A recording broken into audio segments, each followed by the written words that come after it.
Mimi nimekuja kumsindikiza mzee wangu huyu. Najua nawapigisha story hapa niwatoe hizi simanzi mioyoni mwenu na mjue ya kwamba hii safari yetu ni moja. Ukishakubali kuzaliwa, umeshakubali na kufa. Ipo siku tu utaondoka. Jilinde, fanya diet, fanya mazoezi, usipande magari ovyo. Ukipanda magari uhakikishe speed inaenda 20, lakini utang'oka tu. Na ni jambo la kushukuru hiza tumepewa miaka zaidi ya 80 tukiwa naye. Ni jambo la kumshukuru Mwenyezi Mungu. Wengi kwa aina ya maisha yetu sidhani kama tunaweza kutoboa kufika huko 80, lakini yeye ameweza kufika. Kwa hiyo ni kushukuru na tubaki na kumbukumbu za mambo yote mazuri aliyokuwa tukifanya naye, na tuendelee kumwombea apumzishwe mahala pema peponi. Daktari Samia Suluhu Hassan atamkumbuka mzee Hiza kama mmoja wa wasanii, mmoja wa Tanzania wazalendo walioweka alama ambazo zitaendelea kuishi miaka mingi baada ya wao kufutika kwenye uso wa dunia hii. Baba Hiza amefanya makubwa sana kwa nchi hii. Ni katika mmoja wa wazee ambao kwa hakika wametendea haki uhai wao. Amekuwa ni mzee mzalendo, mpenda nchi yake, mpenda watu, na ndio maana aliweza hata akatunga ule wimbo ambao utabaki kuhadisiwa kizazi na kizazi, utakuwa unasikilizwa. Najua Mheshimiwa Rais alishatoa zawadi kutokana na wimbo huo, lakini aliposikia tumeondokewa na mzee wetu, kwa hakika hakuwa na zaidi ya kuweza kusema chukua basha hii, na Mheshimiwa Rais ametoa rambirambi ya shilingi milioni 20 ambayo inaletwa kwa ajili ya kumwenzi uhai na makubwa ambayo amefanya, lakini kuifariji familia.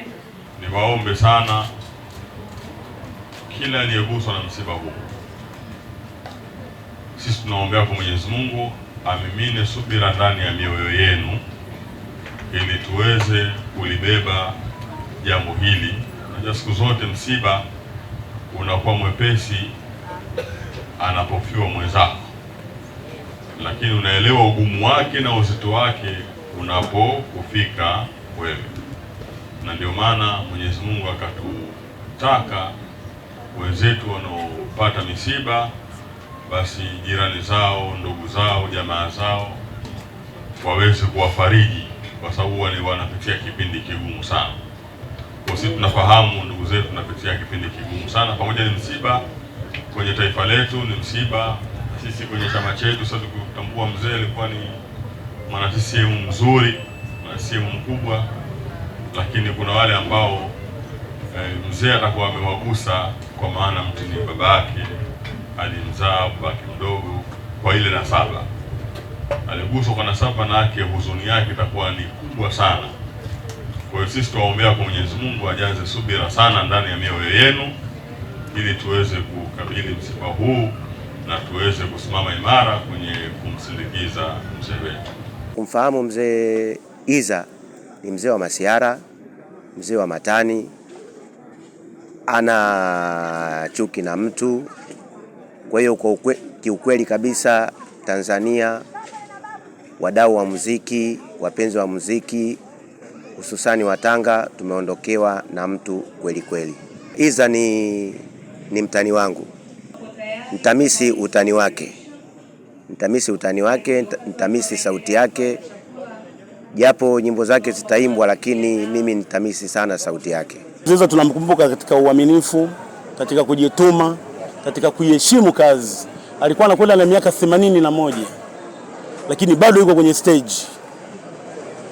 Utaona ni jinsi gani yule mzee anakesha saa Ngorema, anamaliza saa 8 pale Respect Music Band yake, na yeye anamaliza nao mpaka mwisho, haangalii usingizi. Na ile siku ambayo ndo mzee Hiza anafariki, naambiwa ameamka, anatabia kuamka asubuhi, anakuwa kama anafanya mazoezi, akakaa saa 10 mzee Hiza ndo akaanza kujisikia vibaya tarehe 16.